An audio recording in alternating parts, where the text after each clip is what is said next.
Welcome to installing SQL Server 2012, and this is going to be part one of probably a two-part video. Could be part three if I talk too much. Okay, so first of all, I want to show you screenshots here because it's easier to present it to you this way and have enough time to talk about it on each step than it is to actually go through the real live installation. So what I did is I've done the real live installation, took screenshots, and now I'll show you this. Now, in your machine, once you have downloaded the trial version or the evaluation version of SQL Server 2012, you want to then burn that to a DVD, burn that ISO to a DVD, or if you're in a virtual machine environment, you can point to that ISO file and you can see it as if it's a DVD. But either way, that's what I've done. I just burned it, put the DVD in the drive, and if you'll just wait for it to auto run a second, you will see this particular autoplay window pop up. And notice it says run setup exe, so I would just click on this and the install would then begin.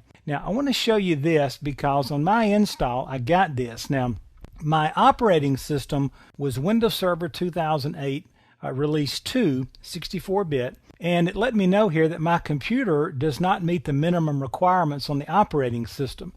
And it's telling you right here, I don't know if you can read this print, but it's telling me that I need Service Pack 1 or later installed on that R2, and I didn't have Service Pack 1. So I had to go out, download Service Pack 1, apply it to the server, and that only took an hour, hour and a half, right? And you know how it goes with Microsoft products and computers in general. And so after about another hour, I was ready to go and move to the next step. Now, once I clicked on Setup and SQL Server began to move through the process of installing, this is the first screen that you'll see. Now, I want you to notice here, let me back up. This is the planning stage, and you can see you can click on these as you go down through here and see the different stages. And under planning, each one of these are hypertext links out to Microsoft's website, or some of it might be local content. But here I can click and get my hardware and software requirements. I can click here and get security documentation, online release notes, how to get data tools, configuration checker, install upgrade advisor. You can read these. I don't need to read them to you. But there is a lot of information right here at your fingertips, just one mouse click away. And so I've made sure I've checked all of this stuff. I've read everything I want to read here. And so then I would click on installation, and that will bring up this page, this screen. And you'll notice installation is bold, and I have some choices. I can do a new SQL Server standalone installation, or I can add features to an existing installation. And you can see on my mouse a little hand pointer there. That's the one I chose. But note here that I could also choose a new SQL Server failover cluster installation.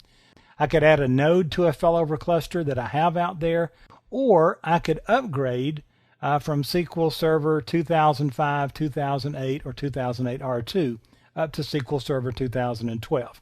But again, we're going to choose standalone installation. And when you do that, it will then present you with the feature selection screen.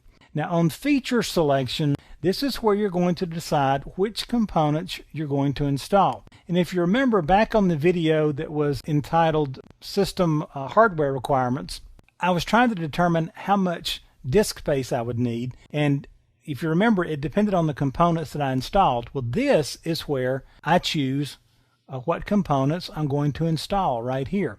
And so here's what we want to do. On this screen for this course, we want to choose the database engine services, and you'll notice they're right here. And if you click this top one, it should choose all these for you. If it doesn't, just go ahead and grab those.